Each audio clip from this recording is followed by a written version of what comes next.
तब ये काफ़ी बढ़िया चलता है। अगर वेज मोमो जो चिकन नहीं रख रहे उनके लिए तो ये बहुत ही बेस्ट ऑप्शन है। जो चिकन रख रहे हैं तो उनके लिए क्या है, ज़्यादा वैरायटी हो जाएगी, उसमें भी दिक्कत ही आएगी। देखो वो जितना फैलाओगे उतना दिक्कत आएगी। लेकिन वेज चिकन वाले के लिए भी सही है, क्योंकि सोयाबीन वेज वाले मतलब जो चिकन नहीं खाना चाहेंगे, बहुत सारे लोग मतलब कि इसको ना एक तरीके से चिकन के हिसाब से लेते हैं।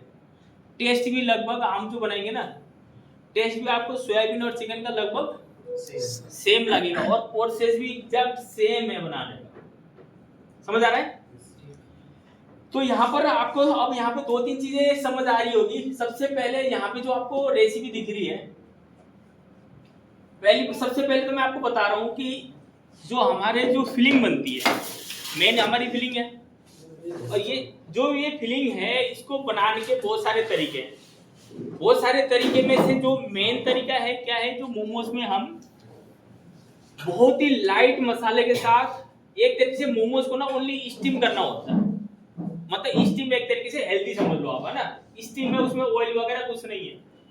और दूसरा एक तो हम जैसे कि हम नॉर्मल बेसिक हम बनाते जा रहे हैं, समझ आ रहा है। एक तो वो तरीका हो गया जो मार्केट में सबसे ज्यादा बनता है, सबसे ज्यादा बिकता है। बाकी इसको लोग फिर क्या करते हैं, अपने तरीके से अलग अलग तरीके से बनाते हैं। जैसे समझो अगर यही चिकन मोमोज है, वही वेज मोमोज है, एक तो हमने जो बनाया उस तरीके से हो गया। दूसरा तरीका यहाँ पे ध्यान दे दो ना, वही फिलिंग को लोग थोड़ा सा स्टेप फ्राई करके बनाएंगे, समझ आ रहा है। फिर वही फिलिंग को लोग अदरक लहसुन का पेस्ट डाल के भी बना देंगे थोड़ा सा, वही चीज को देसी मसाले डाल के भी बना रहे हैं, समझ आ रहा है। वही फिलिंग को फिर सोया सॉस वगैरह विनीगर वगैरह डाल के भी लोग बना रहे हैं। ये आपको एक्सपेरिमेंट अगर करना चाह रहे हो तो आपको बाद में करना है, लेकिन ये सब हमें दिखाना पॉसिबल नहीं है। क्योंकि अगर हम इस तरीके से जाएंगे ना, हमारा पूरा महीना सिर्फ इसकी फिल्म बनाने में लगेगा। क्योंकि आप कुछ भी कर सकते हो, अगर आपको इसके अंदर एक्सपीरियंस आ गया, इसकी नॉलेज आ गई ना, आप अपने तरीके से इसको किसी तरीके से भी बना सकते हो। लेकिन आपको एक चीज ध्यान रखना है, देखो अब यहाँ पे फर्क क्या है, थोड़ा सा ना माइंड, आपको सबसे मेन चीज आपको क्या सीखना है। अब मार्केट में जो चीज बिक रहा है ना, एग्जैक्ट कॉपी बेचना जरूरी नहीं है, समझ आ रहा है। अब वो मेरा कहने का मतलब समझ लो कि जैसे कि मोमोज बनते थे, पहले मोमोज में गरम मसाला कुछ भी नहीं डालते थे, लेकिन अब लोग क्यों डाल रहे हैं, क्योंकि थोड़ा सा अलग बनाने के लिए। सेम तो सबके पास है ना। अगर सेम खाने के लिए फिर आपके पास क्यों आएंगे लोग, बात वही आती है।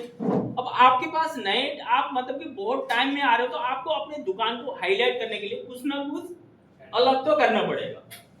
या तो वो अलग बहुत अच्छा होगा, या फिर खराब होगा। या तो लोगों की वहां पे भीड़ लग सकती है बहुत दबा के, या फिर लोग बिल्कुल इग्नोर कर सकते हैं। इग्नोर कब करेंगे, जबकि आपने जो एक्सपेरिमेंट करके जो रेसिपी रखी वो आपने मतलब वो शायद आपको समझ नहीं आया, खुद को भी आपने अलग तो करा, लेकिन अलग मतलब ऐसा होना चाहिए कि आपको खुद लगना चाहिए कि हाँ भाई, अगर लोग एक बार गलती से खा लेंगे तो दोबारा आएंगे, 100% आएंगे। आपके अंदर इतना श्योर होना चाहिए, हाँ भाई ये अगर मैं लोगों को खिला दूं, अगर एक बार बंदा ने खा लिया, तो आपको खुद को पहले आपको खुद श्योर होना चाहिए कि 100% नहीं आएगा।